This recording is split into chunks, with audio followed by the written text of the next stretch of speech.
Chapter 1 The Changeling 3 days later.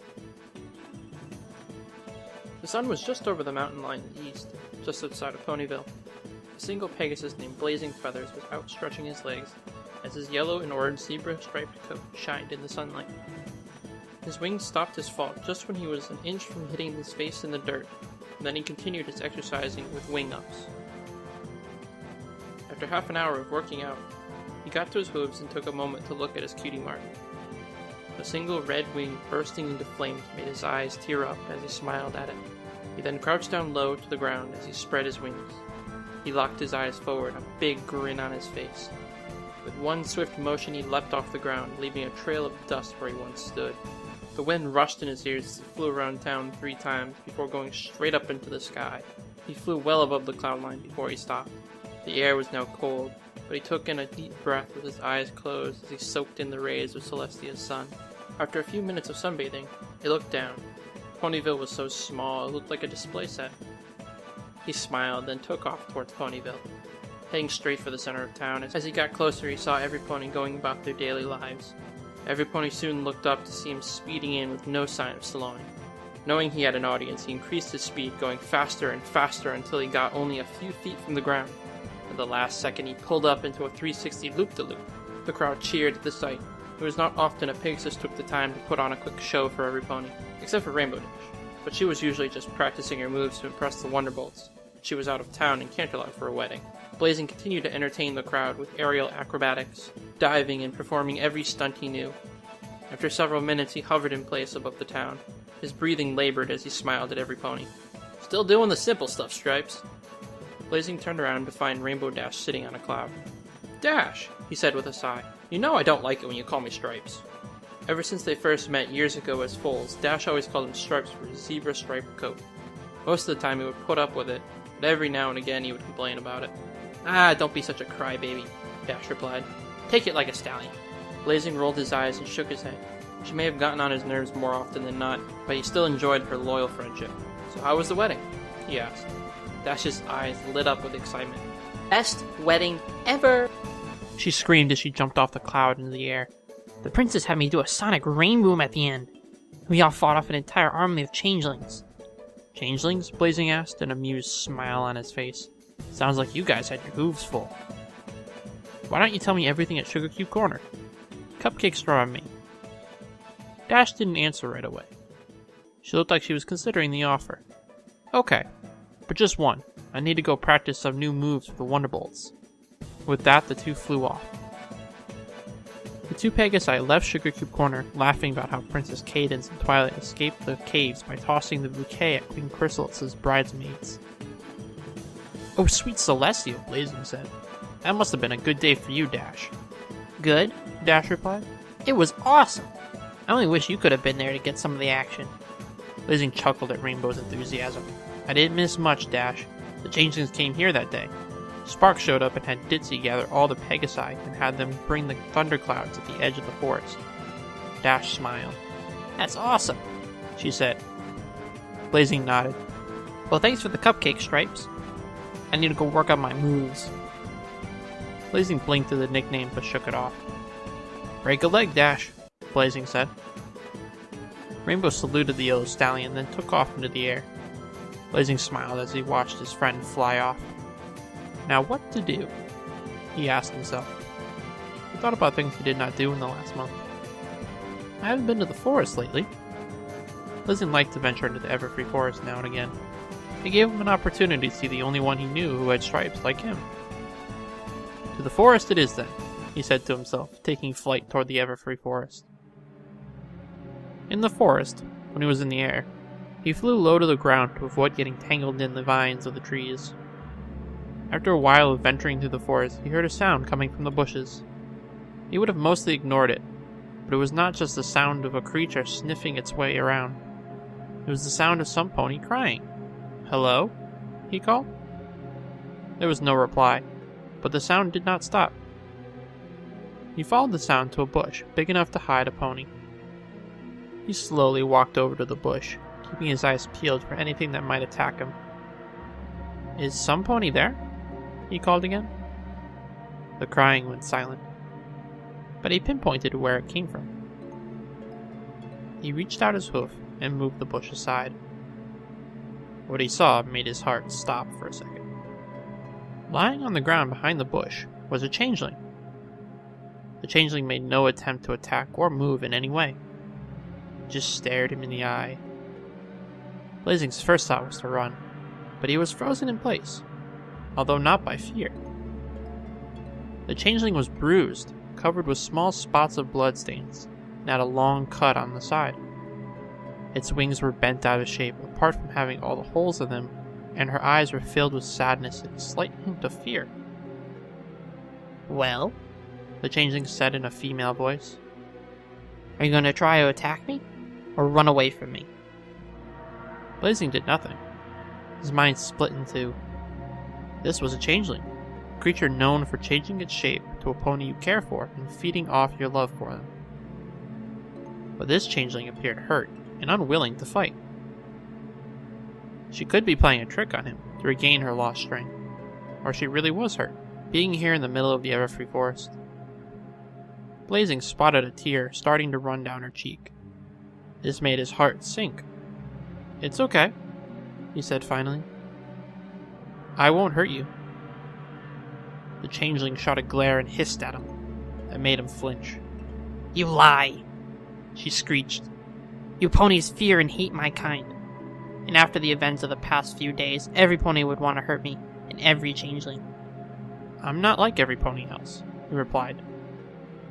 She looked at him in confusion. You're not a changeling. If you're not like the others, what are you? Blazing did not answer. He just looked again at the changeling's wounds. He reached out his right hoof to her. She cringed at his hoof like it was a small monster about to attack her. "It's okay," Blazing reassured. "I know somebody not far from here who can help you with your cuts." The changeling looked into his eyes. You would help a creature that attacked your kind?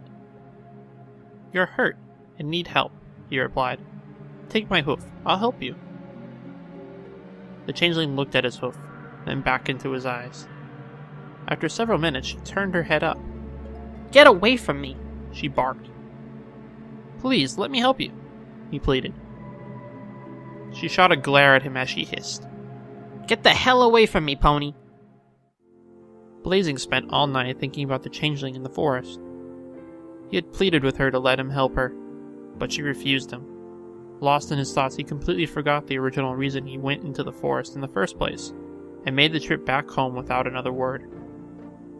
He looked over at the clock on the stand by his bed. 6:36. He stayed up all night thinking about the changeling.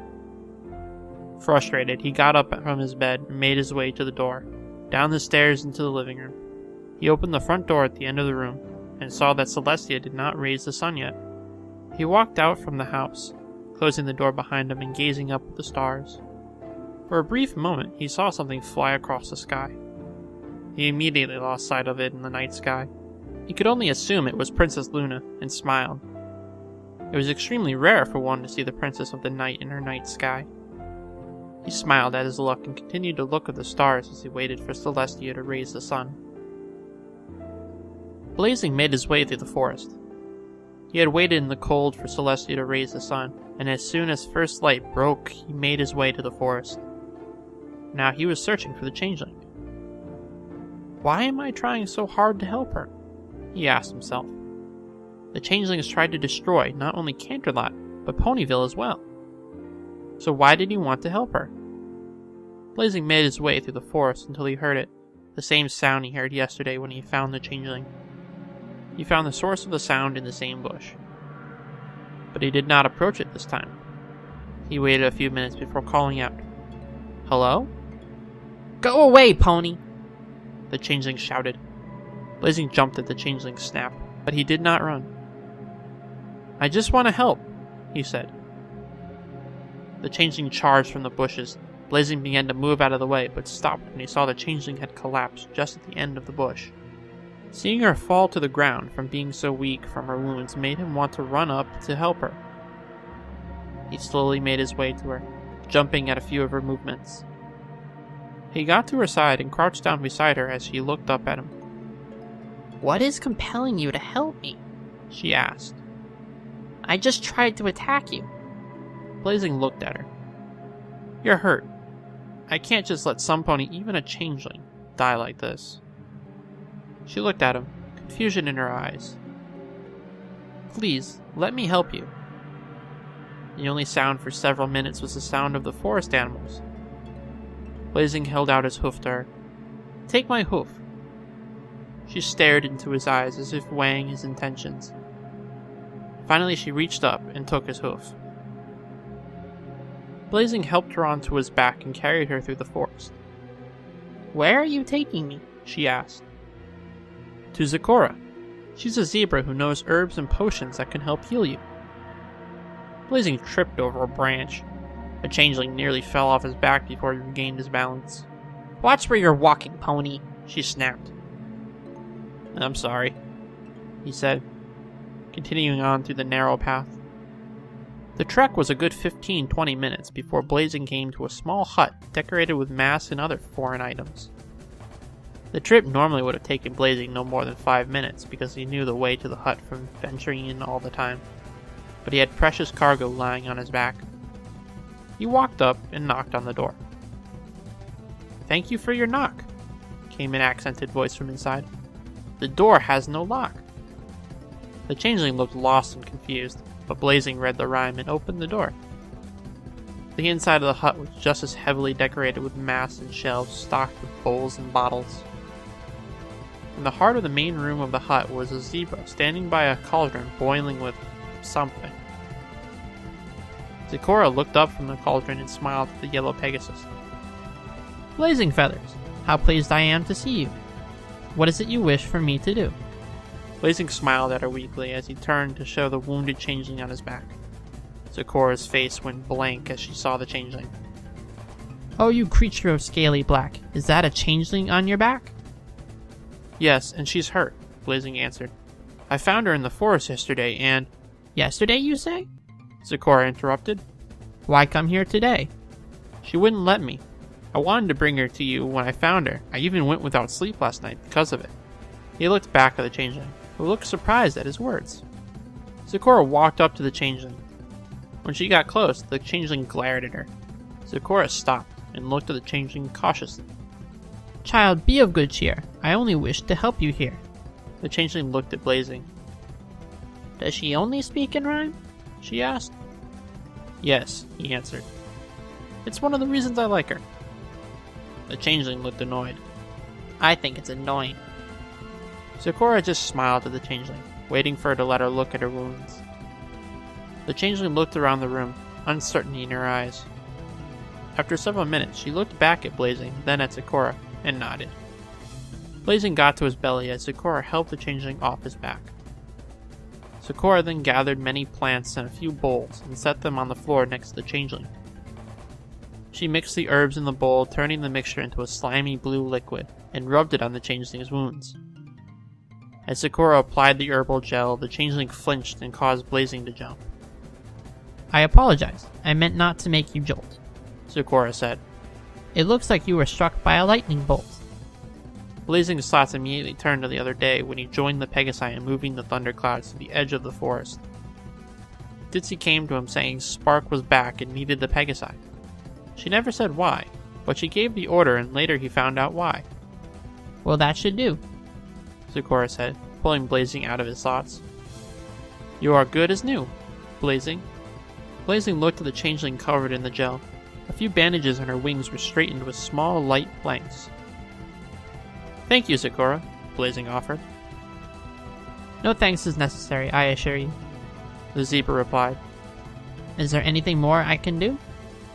You can promise me you won't tell any pony about this, he replied. You asked me to help a changeling, this much is clear. But you wish for no pony to hear? She still needs help. She's not well enough to go anywhere or do anything. So I'm taking her home so she can heal. What? The changeling cried, earning herself a jolt of pain that caused her to flinch. Blazing ran down to her side at this. Take it easy, he said. She gasped and flinched again at the pain. Blazing looked up to Zecora with a pleading gaze. The herbs will heal her for sure, she explained. But for a while she will be sore. I'll take care of her at home, but I will come back with her to check up on her recovery, he said. Frequent checkups I will allow, but do be careful, especially now, Zecora said. And you won't tell? He asked. For the knowledge of the changeling to be concealed, my lips from here on are sealed, she replied. Thank you. Blazing turned to the changeling and smiled at her as she stared him down. After he was sure she would not attack him, he helped her onto his back and started for the door. The door opened and a green earth pony stallion with a brown and orange mane and tail came into view. He also had brown zebra stripes like Blazing and Zecora. Oh, Forest, Blazing said, causing the stallion to jump. Blazing? He replied. You have a changeling on my back. Yes, Blazing interrupted. You can't tell any pony, even your friends. Taking her home. Mother, are you helping her too? Forrest asked as he looked at Zecora. She simply nodded her answer, and Forrest turned back to face the Pegasus. You have my word. Thank you, Blazing said. He then gave his goodbyes and ventured back into the forest with the changeling on his back. End of Chapter 1.